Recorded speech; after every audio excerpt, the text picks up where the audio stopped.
give you a cool cinematic back sound recommendation that's perfect for your movie. Don't forget to press the red subscribe button and turn on the bell image. परमैन को bird planet ले जाने में पाको ने एक बहुत ज़्यादा important role play किया था, क्योंकि उसने बर्डमैन से इस बात के लिए प्रॉमिस किया था वो अपना बेस्ट देगी और परमैन को बर्ड प्लेनेट ले जाके रहेगी। वो ये सब कुछ जानती थी कि परमैन के साथ बर्ड प्लेनेट पे क्या होने वाला है, फिर भी उसने इस सब के लिए हाँ कर दिया। लेकिन अब उसे इस सब के लिए बहुत ज़्यादा रिग्रेट हो रहा था, वो मन ही मन पछता रही थी।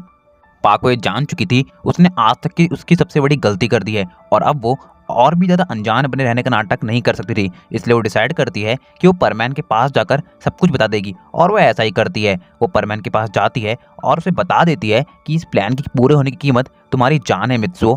पहले तो ये बात सुन के परमैन बहुत ज़्यादा कंफ्यूज हो जाता है। उसके मन में सिर्फ एक ही बात चल रही होती है, आखिर पाको कहना क्या चाहती है। वो बोलता है पाको शांत हो जाओ और सब कुछ साफ साफ बताओ। पाको बोलती है इस जगह पर जो कुछ हो रहा है वो तुम्हारी जान की कीमत पे हो रहा है मित्सुओ, प्लीज यहाँ से चले जाओ, यहाँ से चले जाओ। मित्सुओ बोलता है मैंने कहा ना पाको शांत हो जाओ और सब कुछ क्लियरली बताओ। पाको बोलती है मित्सुओ मैं जानती हूँ ये बात सुनने के बाद तुम मुझे शायद कभी माफ़ ना कर पाओ, लेकिन मैं तुम्हें और धोखा नहीं दे सकती। मैं तुम्हें सब कुछ सच बताना चाहती हूँ। मित्सुओ एक अजीब सा चेहरा बनाता है और पाको से पूछता है सच, कैसा सच? मैंने तुम्हें पहले ही कहा था ना, अगर तुमने मुझसे कुछ भी छुपाया तो मैं तुमसे कभी बात नहीं करूँगा। जो तुम कहना चाहती हो साफ साफ बोल दो, अब मुझसे और वेट नहीं हो रहा है। पाको बोलती है मेरी बात कान खोल के सुनो मित्सुओ, इस मिशन के बारे में तुम्हें जो कुछ बताया गया है वो पूरी सच्चाई नहीं है। पूरी सच्चाई मैं तुम्हें बताती हूँ। ये मिशन पाको कुछ बोलने ही वाली थी, लेकिन उसी टाइम वो अपना मुंह बंद कर लेती है और जमीन पर गिर जाती है। मित्सुओ बहुत ज़्यादा परेशान हो जाता है। वो बोलता है पाको तुम्हें क्या हुआ, उठो पाको जवाब दो। बर्डमैन मित्सुओ और पाको के पास आते हैं और बोलते हैं पाको को जितना बोलना था वो बोल चुकी है, अब आगे की बात मैं तुमसे करूंगा। मित्सुओ बोलता है क्या ये सब आपने किया है बर्डमैन? बर्डमैन बोलते हैं हाँ ये सब मैंने किया है और ये सब करना बहुत ज़्यादा ज़रूरी था मित्सुओ। मित्सुओ बोलता है ये आपने सही नहीं किया बर्डमैन, बताइए आपने ऐसा क्यों किया?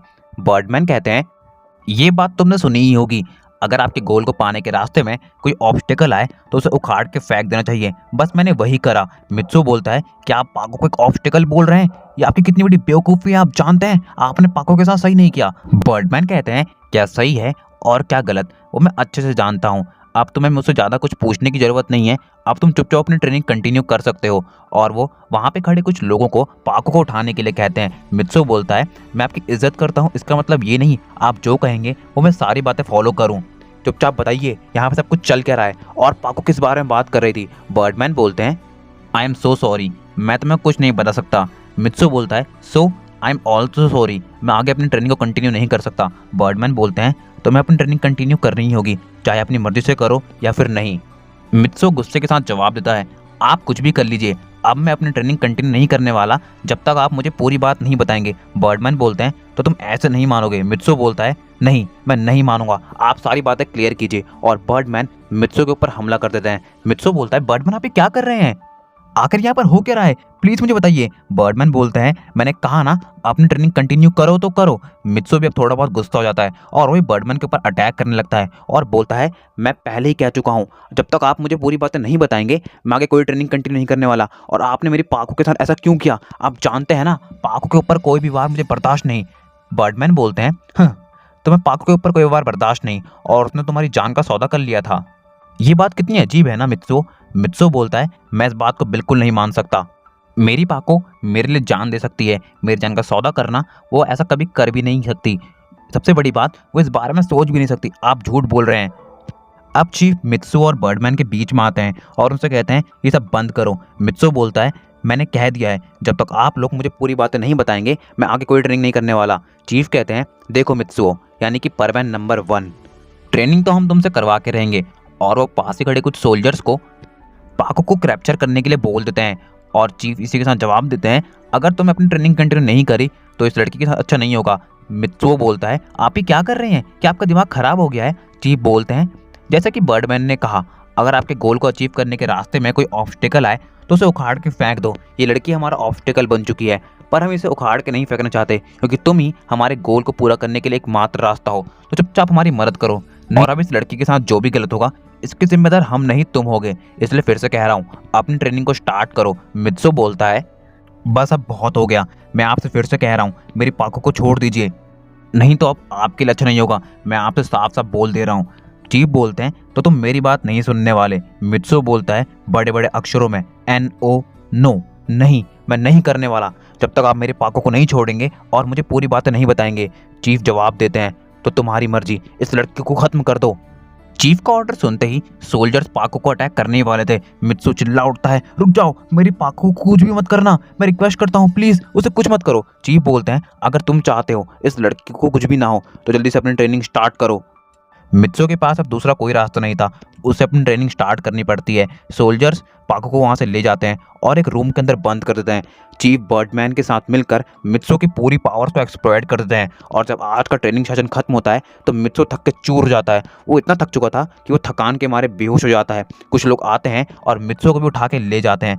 जब उसे होश आता है तो पाको के सामने होता है, जो एक कोने में बैठकर रो रही थी। मित्सु तुरंत पाको के पास जाता है और बोलता है, पाको आखिर ये सब हो क्या रहा है, तुम किस बारे में बात कर रही थी।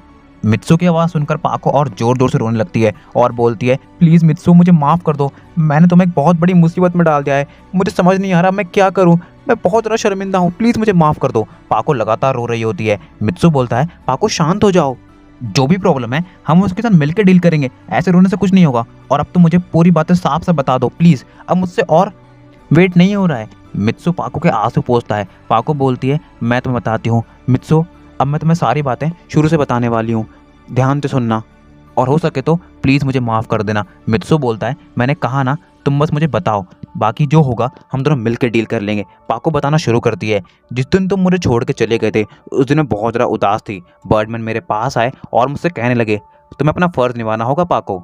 मैं बर्डमैन के ऊपर बहुत गुस्सा थी क्योंकि मैं समझ चुकी थी कि बर्डमैन ने ही ये जानबूझकर हमारे रिश्ते को तोड़ने के लिए किया है। मैंने बर्डमैन के ऊपर बहुत गुस्सा किया। बर्डमैन ने मुझे साफ साफ कह दिया कि अपना फ़र्ज़ निभाओ या फिर अपना प्यार। मैं तुम्हारे पास आना चाहती थी, लेकिन बर्डमैन ने मुझे एक और बात कही, उसके बाद पृथ्वी के लोगों के साथ जो भी होगा उसके जिम्मेदार हम नहीं होंगे। मैं बहुत ज़्यादा डर गई। मैंने बर्डमैन से पूछा कि आखिर होने क्या वाला है। बर्डमैन ने मुझे बताया, कुछ ही सालों में यूनिवर्सल सील टूटने वाली है और उसके बाद अर्थ का जो हाल होगा उसके लिए बर्ड प्लैनेट बिल्कुल भी जिम्मेदार नहीं होगा। जिम्मेदारी होगी तुम्हारे मित्सु और तुम्हारी, तो अब सब कुछ तुम्हारे हाथ पे है। अपनी ड्यूटी करो, अपना फ़र्ज़ निभाओ या फिर अपने मित्सु के पास चली जाओ। अपने प्यार के लिए लाखों लोगों की जान खतरे में मत डालो। ये सारी बातें सुनने के बाद मैं मजबूर हो चुकी थी और मुझे अपनी ड्यूटी करनी ही पड़ी।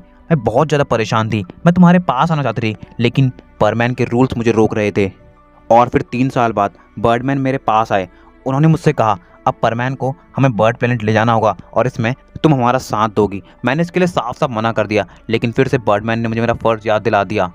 एक तरह से मैंने तुम्हारी जान का सौदा कर दिया मित्सु, और अब मित्सु को भी बर्डमैन की बोली हुई बात याद आ जाती है, तुम्हारी पाको ने ही तुम्हारी जान का सौदा किया है। और ये बात सुनकर उसका दिल टूट जाता है। वो बोलता है, मुझे तुमसे ये उम्मीद नहीं थी पाको, अगर तुम मेरे पास आती और मुझसे हंसते हंसते मेरी जान मांग लेती तो मैं देता, पर इतना बड़ा धोखा मुझे बिल्कुल भी मंजूर नहीं है। मैं तुमसे कितना प्यार करता हूँ वो मेरे सिवा कोई नहीं समझ सकता, यहाँ तक कि तुम भी नहीं। जाओ पाको जाओ, आज से हम दोनों के रास्ते अलग अलग। और वो पाको के पास से उठता है और खुद भी कोने में जाकर बैठ जाता है। अब मित्सु की ये सभी बातें सुनकर पाको और जोर जोर से रोने लगती है। मित्सु को पाको के आंसू बर्दाश्त नहीं होते। वो उठता है और चिल्लाते हुए बोलता है, अब क्यों रो रही हो? जब तुमने तब मेरी जान की फिक्र नहीं की तो अब क्या फ़ायदा? तुमने जिन लोगों का साथ दिया वही तुम्हारी जान के दुश्मन बने बैठे हैं। इसे ही कहते हैं आस्तीन में सांप पालना। लेकिन पाको रोना बंद नहीं करती। मित्सु पाको के पास जाता है और बोलता है, बताओ तुम क्या चाहती हो? पाको रोते हुए बोलती है, मुझे बस माफ़ी चाहिए मित्सु, प्लीज़ मुझे माफ़ कर दो, मेरी इस गलती को माफ़ कर दो। मैं तुम्हारे बिना नहीं रह सकती। मैं तुम्हारे बिना कैसे 3 साल तक जी हूँ वो मुझे ही पता है, उसे और कोई नहीं समझ सकता, यहाँ तक कि तुम भी नहीं। प्लीज़ मुझे माफ़ कर दो। अब मित्सु पाको को और रोते हुए नहीं देख सकता। उसका दिल पिघल जाता है, उसका प्यार उसकी जुबान पर आ ही जाता है। वो बोलता है, पाको जाओ, मैंने तुम्हें माफ़ किया, अब तो प्लीज़ रोना बंद कर दो। जैसे ही पाको ये सही बातें सुनती है वो सीधा मित्सु के गले लग जाती है और बोलती है, thank you Mitsu, thank you so much. Mitsu बोलता है, ठीक है पाको, अब शांत हो जाओ, हमें अब आगे के बारे में सोचना होगा, हम क्या करने वाले हैं, हमें जल्दी से जल्दी कुछ करना ही होगा। पाको बोलती है, हम कुछ नहीं कर सकते मित्सु, हम फंस चुके हैं, यहाँ से बाहर निकल पाना नामुमकिन है। मित्सु बोलता है, ऐसी बातें मत करो, कुछ तो होगा जिसकी मदद से हम यहाँ से निकल सकते हैं। मित्सु को तभी दिमाग में आता है, मेरा रोबोट, वो हमारी मदद कर सकता है। पाको बोलती है, तुम्हारा रोबोट, वो तुम्हारी क्या मदद करेगा, वो खुद ही बर्डमैन के साथ मिला हुआ है। मित्सु जैसे सुनता है वो बोलता है, क्या तुम क्या कह रही हो? नहीं, मेरा रोबोट मेरे साथ ऐसा नहीं कर सकता, वो बर्डमैन के साथ नहीं मिल सकता, जैसे मैं उससे मदद मांगूंगा वो ज़रूर मेरी मदद करेगा। पाको बोलती है, तुमने कभी बर्ड प्लेनेट की रूल बुक को पढ़ना जरूरी नहीं समझा ना, तो एक रूल ध्यान से सुनो। एक बर्ड प्लेनेट के सोल्जर का ये फर्ज होता है वो अपने मरते दम तक बर्ड प्लेनेट के साथ वफादारी रखे। और तुम्हारा रोबोट तो यहीं पर मैन्युफैक्चर्ड है, उसके पूरे चीट कोड्स यहाँ के लोग जानते हैं।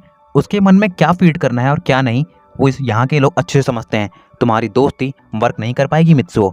मित्सुओ बोलता है, मुझे अभी भी इस बात पर यकीन नहीं हो रहा है। देखो मित्सुओ, जब मैं एक ह्यूमन होकर अपना ब्रेन वॉश करवा सकती हूँ तो तुम्हारा रोबोट क्या चीज़ है, वो तो एक सिस्टम ही है ना। मित्सुओ बोलता है, अब इन सभी बातों को छोड़ो, हमें कुछ तो करना ही होगा। बहुत देर सोचने के बाद मित्सुओ के माइंड में एक प्लान आता है।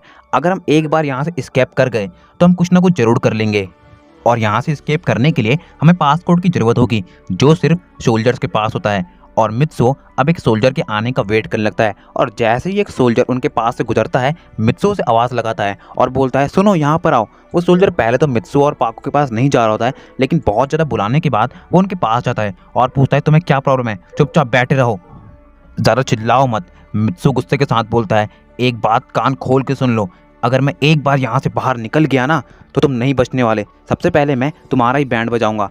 अब पहले तो बहुत देर तक सोल्जर मित्सुओ की बातें सुनता रहता है, अब उसे गुस्सा आ जाता है। वो बोल पड़ता है, जब तक तुम पासपोर्ट को नहीं पता कर लेते यहाँ से तुम तो क्या तुम्हारी रूह तक नहीं निकल सकती। मित्सुओ बोलता है, पासपोर्ट पता करना क्या बड़ी चीज़ है, वो जहाँ भी होगा मैं उसे ढूंढ लूंगा। सोल्जर बोलता है, वो मेरे पास है, ढूंढ लो। मित्सुओ बोलता है, कहाँ पर? सोल्जर बोलता है, मेरी छाती पर।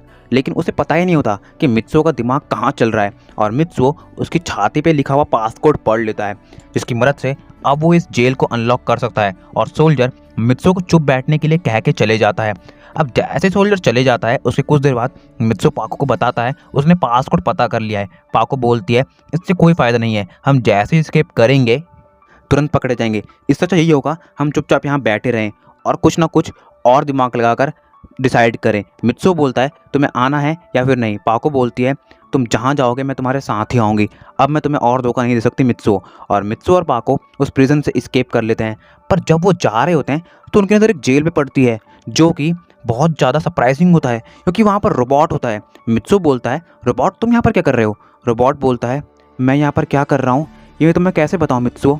मित्सुओ बोलता है, साफ साफ बताओ दोस्त, तुम्हारे साथ क्या हुआ है? रोबोट बोलता है, जब तुम्हें ले जाया गया तो मैंने इसका बहुत विरोध किया, लेकिन मेरी बात किसी ने नहीं सुनी, और लोग समझ चुके थे कि मेरे सिस्टम को इतनी आसानी से चेंज नहीं किया जा सकता। उन लोगों ने मेरी बात बिल्कुल नहीं सुनी, इसलिए मैंने तुम्हें खुद ही बचाने का फैसला किया, लेकिन मैं खुद ही पकड़ा गया और मुझे यहाँ डाल दिया गया। अब मेरे समझ नहीं आ रहा है मैं क्या करूँ। मित्सुओ अपने पासपोर्ट की मदद से अपने खुद के रोबोट को बाहर निकालता है और बोलता है, मैं तुम दोनों को ही माफ़ करता हूँ और एक मौका देता हूँ, प्लीज़ इस बार मुझे धोखा मत देना। रोबोट बोलता है, तब भी नहीं दिया था दोस्त, लेकिन मजबूरियाँ तुम नहीं समझ पाओगे। मित्सुओ बोलता है, तुम दोनों को मुझसे अच्छा कोई नहीं समझ सकता, अब तुम ज़्यादा बकवास मत करो और मेरे साथ चलो। और वो दोनों ही भागना शुरू करते हैं। अब तक के बाद चीफ और बर्डमैन को पता लग चुकी थी कि हमारे प्यारे पाको, परमैन एंड रोबोट भाग चुके हैं। चीफ बोलते हैं, इतना तगड़ा सिक्योरिटी सिस्टम होने के बावजूद वो तीनों निकल गए, क्या बेवकूफ़ सोल्जर्स हमारे, पकड़ो उन्हें। और तुरंत के तुरंत सोल्जर्स को उन्हें पकड़ने के लिए भेज देते हैं। मित्सुओ, पाको और रोबोट छुपने का बहुत ट्राई करते हैं, लेकिन सोल्जर्स उन्हें बहुत जल्दी ट्रैकिंग डिवाइस की मदद से ढूंढ लेते हैं, जो कि मित्सुओ और पाको को स्टार्टिंग में दिया गया था। अब उनके अगल बगल, सामने आमने, हर जगह सोल्जर थे। मित्सुओ बोलता है, मेरे पास मत आना, नहीं तो तुम्हारे लिए अच्छा नहीं होगा। पाको जान चुकी थी अब सब कुछ सही करने का टाइम आ चुका है। पाको बोलती है, मित्सुओ असली बात तो मैंने तुम्हें बताई ही नहीं। मित्सुओ बोलता है, कौन सी बात? और पाको की तरफ मुड़ता है, लेकिन वो जैसे ही पाको की तरफ मुड़ता है, पाको एक एंटीडोट मित्सुओ की बॉडी में इंजेक्ट कर देती है और मित्सुओ वहीं पर ढेर हो जाता है। तो गाइस, इसी के साथ एंड करते हैं आज के हमारे इस पार्ट को। आई होप आप सभी लोग को पसंद आया होगा। जरूर से लाइक कर दीजिएगा, चैनल पर नया सब्सक्राइब कर दीजिएगा, कमेंट करके जरूर से बताइएगा आप सभी लोग को वीडियो कैसा लगा है। नोटिफिकेशन बेल को जरूर से प्रेस कर लीजिएगा ताकि आप सभी लोग को चैनल के आने वाले वीडियोस की नोटिफिकेशन सबसे पहले मिल सके। जरूर से मुझे इंस्टाग्राम पे फॉलो कर लीजिएगा ताकि हम सभी लोग वहाँ पर ही बातें कर सके। हर बार लिंक डालना भूल जाता हूँ, पर इस बार याद से डाल दूंगा। तो मिलता हूँ किसी और वीडियो में ऐसे शानदार कंटेंट के साथ। अब तक के लिए stay tuned with channel my dear hearted. Sayonara.